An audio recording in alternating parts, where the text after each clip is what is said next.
Hello दोस्तों, उम्मीद करता हूँ कि आप सब खैर वाफियत से होंगे। आज का जो हमारा टॉपिक है ये है सोल्युबिलिटी के मुतालिक। सोल्युबिलिटी को उर्दू में कहते हैं हल पजीरी, यानी कि किसी चीज़ का किसी दूसरी चीज़ में हल हो जाना। तो साइंस की टर्म में, साइंस की रूह से इसकी डेफिनेशन को देखते हैं कि number of grams of salute dissolved in 100 gram of solvent to prepare saturated solution। यानी कि सल्यूट के ग्राम ऑफ सल्यूट, ठीक है। आप सल्यूट लेंगे, आपको पता है सल्यूट क्या किस चीज़ को कहते हैं, जो सोल्यूशन में थोड़ी मिकदार में मौजूद होता है उसको सल्यूट कहते हैं। Number of grams of solute, solute के ग्राम्स डिजॉल्व जो कि हल हों इन 100 ग्राम ऑफ सॉल्वेंट के, जो सॉल्वेंट के 100 ग्राम में हल हों। Gram of solute dissolve in 100 gram of solvent to prepare saturated solution at given temperature. ठीक है जी, ये है सोल्युबिलिटी की डेफिनेशन। असल एक्चुअली में जो है ना, ये ability of solute to dissolve in solvent है। हल पजीरी हम उसी चीज़ को कहते हैं, किसी चीज़ के डिज़ॉल्व होने को हम हल पजीरी कहते हैं। तो सोल्युबिलिटी एक्चुअली एक सल्यूट के डिज़ॉल्व होने की एबिलिटी को कहते हैं हम, कि एक सल्यूट कितना एक सॉल्वेंट में डिज़ॉल्व हो जाता है। ठीक है जी, actually ability of solute to dissolve in solvent, ये उसकी एबिलिटी यानी कि सलाहियत को देखता है।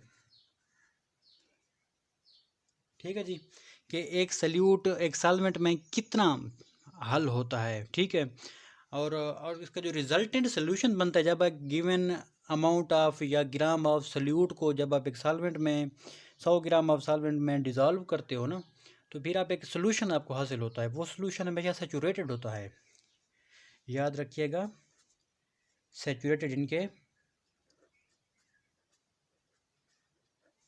गाढ़ा होता है। तो मैं फिर से दोहराता हूँ, number of grams of solute dissolved in 100 gram of solvent to prepare saturated solution. Saturated solution ऐसा सोल्यूशन होता है जिसमें मैक्सिमम अमाउंट ऑफ सल्यूट हो।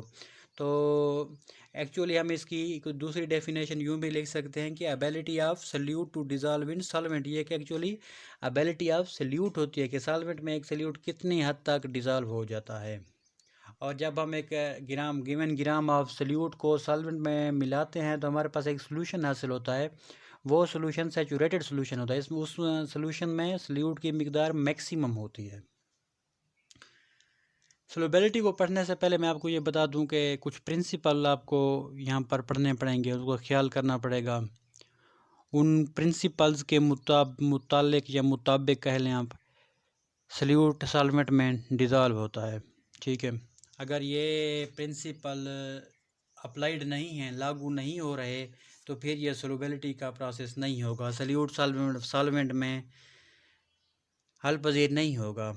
सबसे पहला प्रिंसिपल, लाइक डिज़ोल्व, लाइक एक जैसा अपने एक जैसे के साथ ही डिज़ोल्व होगा। फॉर एग्जांपल, एक कलर वाइट है वो वाइट में डिज़ोल्व होगा, दूसरे कलर रेड है वो रेड में डिज़ोल्व होगा। अब मैं एक आम कॉमन एग्जांपल बता रहा हूँ, लाइक डिज़ोल्व, लाइक का मतलब बता रहा हूँ। ठीक है, इसका पिंक है तो ये पिंक में डिज़ोल्व होगा, यूँ समझ लें आप।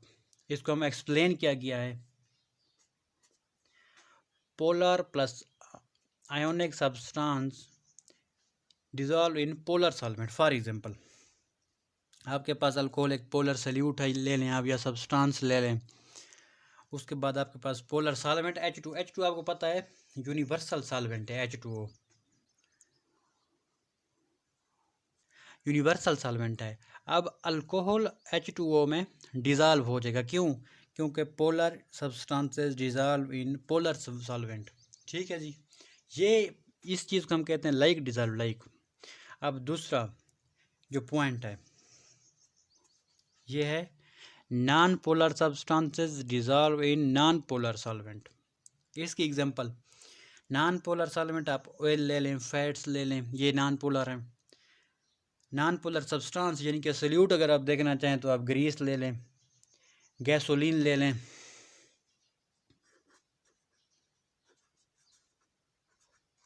ठीक है, गैसोलीन ले लें आप, तो ये नॉन पोलर सॉल्यूट या सब्सटेंस होगा।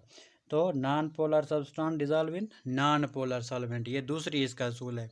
उसके बाद आपको 2-3 चीज़ें उनका ख्याल करना पड़ेगा कि सॉल्यूट सॉल्वेंट इंटरेक्शन, ये कंप्लीट टॉपिक है, इसको हम अगले लेक्चर में पढ़ेंगे। और इफ़ेक्ट ऑफ टेम्परेचर, ये भी एक जो है ना कंप्लीट लेक्चर इस पर बनेगा, इफ़ेक्ट ऑफ टेम्परेचर पर और सॉल्यूट सॉल्वेंट इंटरेक्शन पर, जो कि अगले आने वाले दिनों में हम इन दो को पढ़ेंगे।